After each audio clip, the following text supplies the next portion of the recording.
तर मी एक सेल्समॅन आहे आणि तुमच्यापैकी बऱ्यापैकी लोक सेल्समॅन असेल, तर एक सेल्समॅनच्या आयुष्यात किती स्ट्रगल असतो प्रॉडक्ट विकणं, ह्याच्यावरती एक स्टोरी तुम्हाला सांगायची आहे. म्हणजे इथं जे सेल्समॅन नाही आहेत त्यांना हा व्हिडिओ जर नसेल बघायचा तर ते स्किप करू शकता, पण जे सेल्समॅन आहेत त्यांनी इंटरेस्ट देऊन माझी स्टोरी ऐकावी, म्हणजे तुम्हाला मे बी तुमच्या करिअरमध्ये हेल्प करेल.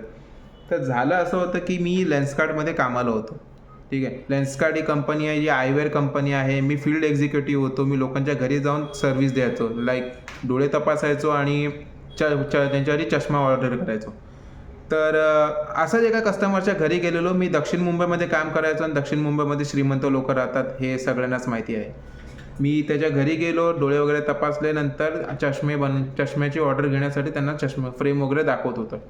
तर माझ्या जी कार्डची व्हॅल्यू होती ती जवळजवळ 6,000 रुपये झाली होती आणि कस्टमर थोडासा चालाक होता. ठीक आहे, आता श्रीमंत आहे तर चालाक तर असणारच. तर त्यांनी मला सांगितलं की सचिन, हा जो चष्मा तुम्हाला 6,000ला विकतोयस तो मला लोकल मार्केटमध्ये जवळजवळ 1,500 रुपयाला बनवून मिळेल, तर तू 6,000ला का विकतोयस आणि मी तुझ्याकडून का घेऊ एवढा महाग चष्मा.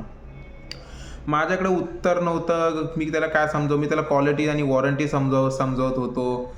त्याला तो मास्टरमाइंड माणूस होता, तो ऐकायला तयार नव्हता. आता अशा मास्टरमाइंड कस्टमरला कसं कन्वर्ट करायचं हे मला सुचत नव्हतं. मी माझी बॅग वगैरे भरायला लागलो, पण शेवटी मला वाटलं की एकदा बोलून बघावं या कस्टमरशी, मे बी कन्वर्ट होऊन जाईल. तर मी त्याला एकच प्रश्न केला की सर, तुम्ही राहता कुठे. लोअर परेलला. समजा तुम्ही विरारला राहत असाल, ठीक आहे, विरारला तुमच्या ह्या 2 BHKची प्राईस किती असते. तो बोलला, आता तो एवढा श्रीमंत आहे तर त्याला ह्या गोष्टी कॅल्क्युलेट त्यांनी केल्याच असतीलच. तर त्याने सांगितलं सर की 70 ते 80 लाखाला 2 BHK असेल. बरोबर. तुम्ही लोअर परेलमध्ये सेम 2 BHKमध्ये राहतात फुल्ली फर्निश्ड घरामध्ये, ह्याची किंमत किती असेल. तर त्यांनी मला सांगितलं, त्यांनी मला एक्झॅक्ट अमाऊंट सांगितली, 5,20,00,000 रुपये. म्हणजे घर, फर्निशिंग, पेपर, डॉक्युमेंटेशन सगळं करून मला 5,20,00,000ला हे घर मिळालं होतं.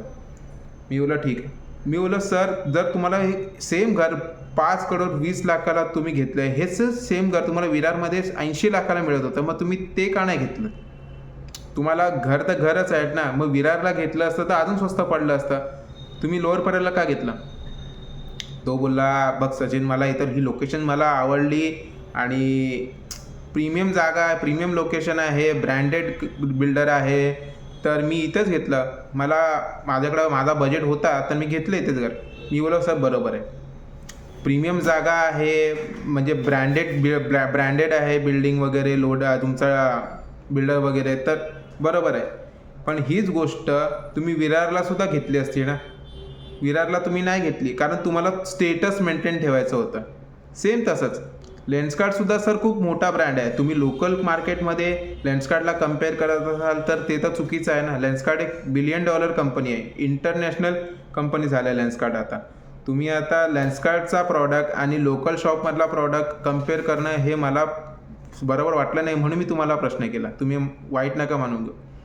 कस्टमरला ही गोष्ट पटली.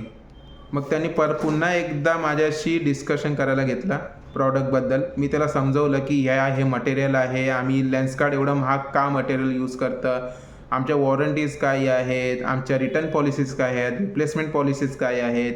ह्या सर्व्हिस तुम्हाला लोकल शॉपमध्ये कधीच मिळणार नाही, ज्या सर्व्हिस लेन्सकार्ट तुम्हाला देतं. तेव्हा जाऊन कस्टमरनी माझ्याकडून तो 6,000चा प्रॉडक्ट विकत घेतला. एवढंच नाही, त्यांनी मला 1 महिन्यानंतर पुन्हा कॉल केला आणि त्याच्या भावाच्या घरचा रेफरन्स मला दिला. तिथेसुद्धा मी सेम अमाऊंटची ऑर्डर मारली. हा किस्सा तुम्हाला सांगू इच्छितो कारण की असा प्रसंग तुमच्या आयुष्यात पण येईल की एखादा प्रॉडक्ट महाग आहे तुमच्या कंपनीमध्ये, पण हा प्रॉडक्ट लोकल मार्केटमध्ये खूप स्वस्त आहे. तर तुम्हाला कारण शोधायचं आहे की तुमचा प्रॉडक्ट महाग का आहे आणि जस्टिफाय करायचं आहे की हा प्रॉडक्ट महाग असणारच कारण की ह्या गोष्टी त्याच्यामध्ये इन्व्हॉल्व आहेत, ह्या तुम्हाला लोकल शॉपमध्ये मिळणार नाही. जेव्हा तुम्ही ह्या गोष्टीला स्पष्ट कराल कस्टमरसमोर, तेव्हा जाऊन तुमचा प्रॉडक्ट विकला जाईल. तुम्हाला ह्या गोष्टी कस्टमरसमोर ठेवाव्याच लागतील. तर बघा, माझा जो किस्सा आहे ह्यातून तुम्हाला काय कन्क्लुजन मिळत असेल तर तुम्ही सुद्धा एकदा एक्सपेरिमेंट करून बघा, तुमचा सुद्धा सेल वाढू शकतो. धन्यवाद.